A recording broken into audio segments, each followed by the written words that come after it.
Well, welcome to the Legends of Elections series. I'm here with Peggy Nighswonger, longtime elections director in the state of Wyoming. Peggy, thank you so much for being here with me today. Thank you, Matt. I want to start, tell me a little bit about how you got into elections. What's your election story? Okay. Actually, I was in education. My field was in education, and I was working for the Department of Education in Wyoming. And the woman who was the state superintendent of public instruction decided to run for Secretary of State. And so when she became Secretary of State, she contacted me and wondered if I would like to come to the Secretary of State's office and administer elections. And I said, oh no, I don't know anything about elections. And she goes, well, I don't either. So we are both going to learn that together. And I took her up on that opportunity because I really enjoyed working for her. So I moved to the Secretary of State's office in 1996, right prior to the presidential election. I went in April. So it was baptism by fire, for sure. And she was right. She didn't know anything either. So we learned together. And it was a fun opportunity to do that. So you walk in the door in 1996, you know little to nothing about elections. Yep. What were the first lessons you learned? What was the baptism by fire, as you said? First of all, I learned immediately I needed to make a relationship with the county election officials. They knew with me coming in that I didn't know anything about elections. And so when I got there, the calendar had already been prepared, but there were many errors on the calendar. So I learned very quickly that I really needed to make a bond with them. And it's about the first thing I did, actually, is I went to see each one of them in their counties and just kind of encouraged them that we can do this together, and I have a lot to learn from you. So I need your help. We're in this together. So I'm really glad you brought that up. One of the challenges working at the state level is always building that relationship with counties and how best to balance your responsibilities at the state and work with the counties. What strategies do you have both for state level folks and county level folks to build that relationship? What techniques do you use? You know, I think after the Help America Vote Act passed, there was a big paradigm shift in the world of elections. County election officials in Wyoming had basically been running elections on their own with very little oversight from the state. And of course, we had very little oversight, you know, from the federal government. And I think one of the good things that actually came out of HAVA was we were forced to build those relationships. So not only did I have to work with my county election officials and get to know them personally and get to know their needs and get them to buy in on the fact that we were now going to have to be implementing everything that HAVA brought to us, and that we needed to work together on this, just as we needed to then work with those of you that were at the federal level too. So 1996, you run a presidential election that year, and then 2000 hits. Yes. Talk me through your story of 2000 and sort of what you learned and experienced as the 2000 election happened. Sure. I remember thinking, oh, will we ever decide who the president is? I just kept, listening to the news. Yeah. I think it was like December 12th, maybe, before the decision came from the court that George W. Bush is really the president. But it was after that when we all started getting together to talk about the Help America Vote Act, how this federal law was going to look and how it was going to affect us all. And I think for me, it was it was my biggest challenge, but it was actually what I enjoyed the most too in my career, because we did have federal mandates. We had funding, but of course with those came mandates. And I was in a small office. I mean, I was the only one in the office until the Help America Vote Act passed. And the same year that it passed, I also got lobbyist registration and disclosure and ethics disclosure. I'd already been administering campaign finance disclosure. So it kind of hit me, everything hit all at once. And so just implementing everything that came along with that, while it was difficult, we had punch card voting machines, we had lever voting machines, we had to implement electronic voting equipment statewide, and we also needed a statewide voter registration system. Everything hit at one time. And it was a challenge. It was a challenge. And I think the biggest thing I learned was the cooperation between people, and to keep the public informed about what was happening, to keep my legislature informed. I think those were the biggest challenges, and yet they were the thing I look back on that I enjoyed the most. What did you enjoy? Was it the working with the people that you enjoyed the most? Was it the ability to bring about these changes and then see the impact that they're having? What about those changes or that experience was? Yeah, I think it was the all of those things. For our smaller counties, we have, of course, every state has rural counties, but we have some very rural counties, and some of them that even though Wyoming is in a surplus, those counties don't have a lot of money at the local level. And so for them to be able to get the resources now that was offered to them, to improve their voting equipment, to improve voter registration and that kind of thing, it was good for them. And so it was very encouraging for me to see them be able to receive something that was really going to help them better operate their office. So I'm glad you brought that up. Wyoming obviously has quite a few small counties, small in population, but large in geography. That's right. Talk me through, from your perspective in working with those counties, what strategies those counties and you implemented to try to serve the voters and work within the confines of such a small county as far as resources and number of voters, but geographically so big. Okay. In Wyoming, it's like you said, it can be 2 hours. It might be even 2 hours for someone to drive to their polling place. I mean, it's very large geographically. And while the county clerks do a fantastic job, many of them grew up in the county. They might have even started working at that county office as soon as they exited high school. And so there weren't a lot of resources as far as education for them.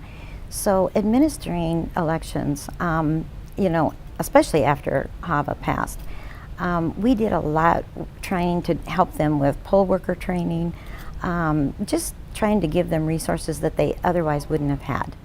And I bring them to conferences within the state. Not many of them can afford to go to national conferences and that kind of thing. And I think that's going to be a very good thing for them if things become, if they can do that online, a lot of things online. That's really going to help them. And I hope that will happen in our country, where more education takes place online. As someone that worked in education before coming into elections and then getting into elections, what education strategies did you apply to your job to reach those folks and to provide those resources? We, because we are so large geographically, whenever we would hold a training, we would usually hold it on anything, whether it was our voter registration system, poll worker training, just new statutory changes. There was a complete rewrite of election code changes when I first started working there. And then on special districts, we would hold trainings in 4 places in the state and hold them 2 days so that, part of the staff could go one day and part of the staff could go the other day. And then toward the end of my career, we did start doing a lot of go-to-meeting type things and making it more available. All right. As you look back at your career, can you share with me one of the most challenging experiences you went through and what you learned through that experience? Yes, I can. As I said, implementing the Help America Vote Act in our state was a challenge, but it was also really kind of one of the highlights of my career because it afforded me opportunities later down the line with serving on election boards and that kind of thing. But one of the most challenging things that I faced in my career was when we were trying to meet the deadline of implementing our voter registration system by the deadline. We had contracted with a large company, a large corporate company with 5 other states to build our voter registration system. We had worked on it for almost 3 years. And at the end of the day, we had to exit our contract. And I'll never forget, my Secretary of State was Joe Meyer, who you probably remember. I do. And the night we were contracting, I believe it was 1 o'clock in the morning, we were still working on this contract with this company to build and implement our voter registration system. And I kept saying to him, what are we going to do? What are we going to say in this contract if it doesn't work in the end? And he got up and he said, if the sucker doesn't work, we're getting our money back. So I'm sitting there trying to figure out how we're going to write this in the contract. If the sucker doesn't work, we get our funding back. We did have to exit that contract, and we did get our money back. Your money back. But when I looked at my staff and said, we've got to start all over with this project. We've got to do our due diligence again, look for a new company, build, design, test, and implement. I thought they were all going to walk out on me. And that was probably the most challenging thing for me. And then we didn't meet the deadline. So we had to get special permission from the Department of Justice to, move back the deadline. And that was hard. What lessons did you take out of that you applied moving forward? Okay, I would really work harder on the contract process. And I would probably have better people looking at the system itself. I guess I didn't feel that badly because 2 other states had to exit their contracts too. But I may not have done enough work in making sure that what they had to offer us and sell to us was real, and that it met the specifications that we were really wanting. So I think that's what I learned from that. And when I had to build another couple systems for campaign finance and ethics disclosure, it taught me a good lesson. What piece of advice did you get in your career that has stuck with you that you would share with others now? Okay, I think probably, we work for the voters. Remember that we do work for the voters. Do not let partisanship get in the way of what you are trying to do with elections. It doesn't belong there. And like I told the young man that took my office, took my job, I said, always be yourself. Never let anything get away of what you believe ethically. Don't let your integrity be compromised. And sometimes that's very hard because you might even have a boss that is asking you to do things that are going to compromise your integrity and your ethics. But I think that was the main thing. And then a big thing that I kind of didn't learn very early on is that you need to network with other election officials. I didn't make a plan to do that when I first came into office. I didn't even know what my opportunities were until later on, and probably actually until Hava kind of came in. So don't be afraid to look to those that have gone before you and get advice from them. And make the media your friends. Yeah. Get to know the media and be friendly with them, and always be pushing information to them so that they aren't writing something or saying something that you don't want them to say. What specific steps did you take to work with the media? What would you do when you're when you're outside the election cycle, right? What steps would you take to work with the media to build that relationship? I probably had an advantage over some states because we have less than 500,000 people in our state, so I knew a lot of the media, but I always got on their agenda. When they had the Wyoming Press Association conference, or if they were meeting around the state for other meetings, I always made sure I could get on their agenda and make a presentation to them. And then when I would be out in the state visiting counties, I always made sure I could get a radio spot in that county, or that my boss could, get the secretary on the radio, or just go to see them, or just say, could we just have coffee and talk? The election's coming up, and I just want to inform you about a few things before that happens. This statutory change took place this year, or I'd like you to know just kind of how things are going to go when early voting begins, or the election day comes, or that kind of thing. You mentioned the networking with election officials, and quite frankly, in my career, that has been one of the most valuable lessons I've learned as well. What avenues do election officials have to network? What suggestions do you have to be able to do that, both within the state and outside the state? You know, in our state, of course, we network with our local election officials, and we have a very good relationship with our local election officials. But I did encourage the people that are in my office that I left to get involved with the National Association of State Election Directors, NASED. Also to pick up on any learning, any education advances that are going on right now. I took training through the Election Center, but I know there are other ways now to get education on courses that are related to election administration. So I encourage them to do that. We don't really do anything with surrounding states other than Colorado. Colorado and Wyoming had the same voter registration system vendor. So we did connect with Colorado early on and, you know, had a relationship with them. But I think it is good to, you know, get with the states that surround you and that have kind of the same interests that you have. As you look back, starting your career in 96 to now, what were the 2 or 3 biggest changes that took place, and how did that impact election administration? Okay.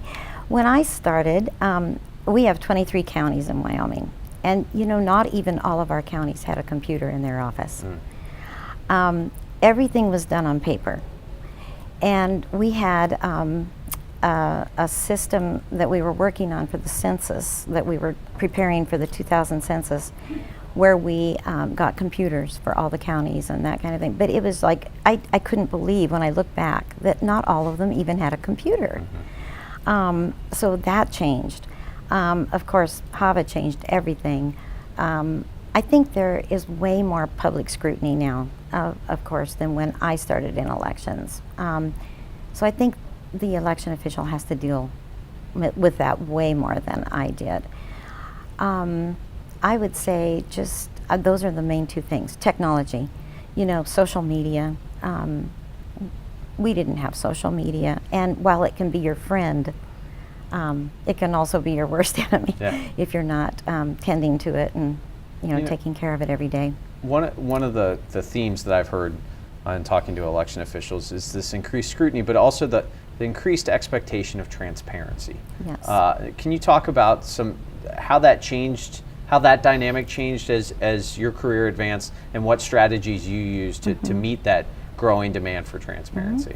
You know, actually, when I started in my job, I really did not even think about the fact that I should be educating the public about certain things. And I'll take just the processes that go on during the election. I mean, we didn't even really have a website up and running until, maybe we did in 96, but I think it was more like 98. So I didn't think so much about the fact that I needed to be out there educating the public about so many things, filing deadlines and just everything. It was things I didn't think about as a new election official that I think now election administrators already know that, you know, it's a given. But I think just using the website and just educating the public, making sure they understand statutory changes that have come about, just that kind of thing. I think it's important to educate the public. What words of encouragement would you give to your colleagues out there in the elections field going through a presidential election right now? I would say, hold on, partner. There can be some rough days ahead for you. But you know, I think if you keep things in perspective, you know, while this job is important, and sometimes I think the public makes you feel like it's even way more important than it isn't a matter of life and death, you know. It is an important job, and I know it's stressful, but I think just remain calm and look to those who've gone before them for advice and for help. Don't be afraid to call Colorado and ask them what they're doing about a situation, or someone that has been in the field before. I don't think I took advantage of some of those people who were before me. And I hope that election officials will do that, because even though they have so many resources now with technology and everything, I still think they can learn a lot from those of us who've gone before them. I obviously think there's no doubt about that. That's why I'm glad you're willing to have this conversation with us. If a state were to call you today and say, look, hey, we've got an issue going on with our voting equipment, or whatever the case may be, what advice would you have for them in dealing with these larger issues in the midst of a presidential election year? Probably, if the incident hasn't happened yet, I think I would, encourage people to have a plan. Be prepared with an emergency plan. I remember the governor calling me in '98. It was my second election at 4 o'clock in the morning, and he said, "Peggy, this is the governor, and Granger is on fire." And Granger is a huge power plant in western Wyoming, where there were polling places, and he said firefighters are going to be there. They will not have had the opportunity to vote, and we had to hustle around, to make sure everyone could vote on election day. So I think the biggest thing is make sure you have an emergency plan for everything. Did you have a plan for that? No, and that's why I'm saying that. Yes, it was pretty tough getting everything prepared, and for that county election official to work with the other counties where the firefighters were coming from, and so it was a learning experience that we weren't quite prepared for that. Or it could be a snowstorm. It could be anything, a disaster. And I learned from that, and I think, I hope others are learning to be prepared for whatever it could be that could happen on election day. As you look back at the changes you implemented, whether it was HAVA or whatnot, no matter how big or how small, what advice do you have for implementing changes within an elections office or the elections process? Okay. I think, again, I would probably be prepared way before the election. Now, I know things come up during the election that you haven't counted on or that you may need interpretation for. But really be clear about new statutory changes and what they actually mean. Get opinions before the election takes place so that you aren't running around trying to figure out what this means or what that means. I think just preparation like that. We always had the state plane ready so that on election day we could fly a technician to any county in the state if we needed to, if their voting equipment failed. And I was very happy that I worked with the governor about that and using, the governor's plane in order for it to be sitting ready for us to take off if we needed to. And I just can't say enough about preparation. And I know my first two elections, I was not prepared, but you do learn. And I think that's when you work with other people and network with them, they've gone through things that you haven't gone through, and it gives you help in knowing how to deal with it. But I can't say enough about being prepared for everything. So as we head into November and your colleagues across the states and within the counties are preparing for this election in particular, what specific advice do you have for them preparing for this November in particular? I would say this is going to be a very different election. And our country is really in a volatile state right now. I think they really need to be prepared even at their polling places, with maybe more security issues even than we have been used to having. I know I'm from a small state and I'm not in any cities, but I think they need to be prepared for maybe even uprisings, at the polling place where people are disgruntled and unhappy about the people who are running or the process. But I think mainly I would say, hold on and calm down and use your resources with other people to help you through it. Well, Peggy Nighswonger, thank you. I want to say Thank you for coming in today, but thank you for your time, and thank you in particular for mentoring me when I started in this business. You were one of the first people. Danetta Davidson, we walked down at an ASED meeting, and Danetta Davidson pointed to the bar and said, "Do you see those people sitting at the bar right there? Those are the people you need to get to know," and you were one of those people, and you were welcomed me and allowed that. So I'll forever appreciate that. Thank you. I hope so it wasn't much. just the bar that I was Well, you gave mentoring me in both it. drink advice and elections advice, Okay. so it was perfect. So thank you so much for everything. Thanks for having me. I appreciate it. Yes, Thank you. I appreciate it. Thank you. Thank you.